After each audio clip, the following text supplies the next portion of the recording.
All right, we're looking at the Abigail Associates case study. Let's read that first question. Question 1. Which of the following is most likely an advantage of public REITs over other publicly traded real estate securities?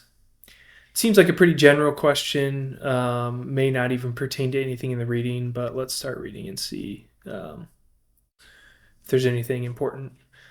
Jack Reed, CFA, is an investment analyst or is an investment manager at Abigail Associates, an investment advisory firm. One of Reed's clients, Julia Hopkins, is seeking to diversify her portfolio by including real estate equities.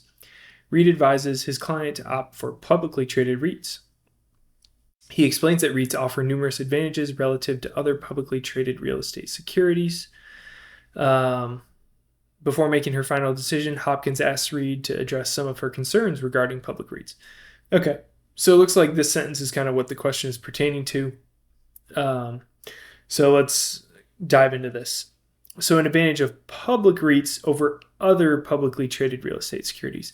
So other publicly traded real estate securities, that's probably referring to REOCs, which are normally going to be more development focused, whereas REITs are going to be a lot more income focused and buying operating properties that are already operating, and they're required to shell out a certain amount of income to keep that REIT status. So which of the following is an advantage? A, greater liquidity.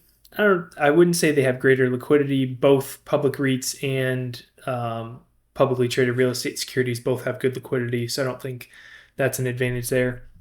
Stable income yields, that does sound like it could be our answer. As mentioned, the REITs are required to pay out a certain amount of their cash or of their income to shareholders. I think it's 90% in order to keep that REIT status.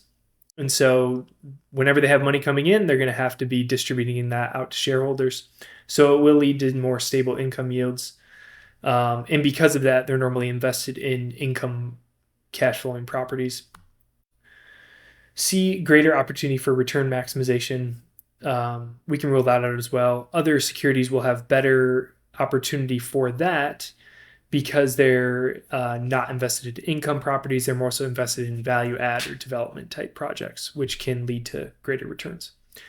So we'll go with answer B. Question number 2. The most appropriate response to concern 1 and concern 2 respectively is. So for these concerns, we've got no, yes, yes, no, or no, no to these concerns. So let's start reading until we get to those. And it looks like we left off right here. Before making her final decision, Hopkins asks Reed to address some of her concerns regarding public REITs. So we've got concerns 1 and 2. So that's the questions that we're answering. Concern 1, are publicly traded REITs more volatile than privately traded REITs? That's going to be a yes. And part of that is due to the nature of publicly traded REITs being daily liquid, whereas privately traded REITs aren't going to be marked to market on a daily basis, so they're not going to look quite as volatile. So we've got yes for concern 1, and then for concern 2, is your recommended investment suitable for an investor seeking control over property level investment decisions? So that's going to be a no. If we're looking for control over property level decisions, investing in a public REIT is not going to be the way to go. We'd want to go into private real estate, buy into a multifamily syndication, or buy a house and rent that out ourselves. That's going to be what they're talking about with the property level decisions. So we're looking at yes for concern 1 and no for concern 2, which looks like we've got for answer B right here. Question 3. In the context of Reed's statement, the cash flows ignored by NOI but considered by a FFO most likely include. Let's read until we get to that statement. We left off at concern 2, so let's read from concern 3 down. How are REITs valued and how can due diligence be performed? Before attending to Hopkins' first 2 concerns, Reed talks in length about the 3 valuation approaches used for REITs. Approach 1, discounted cash flow approach. Approach 2, net asset value approach. Or approach 3, relative price to adjusted funds from operation, or AFFO. And price to FFO multiples approach. Hopkins asks how valuation based on AFFO is superior to that based on net operating income. Reed responds by stating, AFFO accounts for the effects of certain cash flows which are ignored by NOI. All right, so that's our statement that we're looking at here. And so basically what we're getting at is what costs, so insurance costs, straight line rent, or general and administrative expenses are ignored by NOI and considered by adjusted funds from operations. So insurance costs, that's going to be included in both NOI and AFFO. Straight line rent also will be.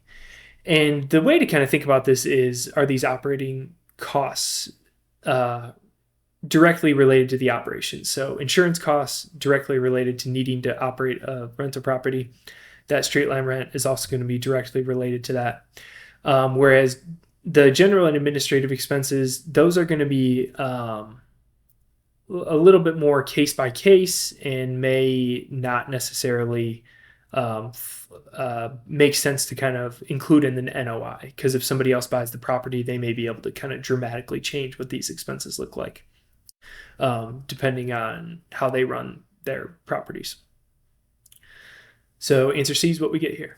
Question 4, using the information in Exhibit 1, which type of REIT is most undervalued to its average subsector based on relative price to adjusted funds from operation multiples?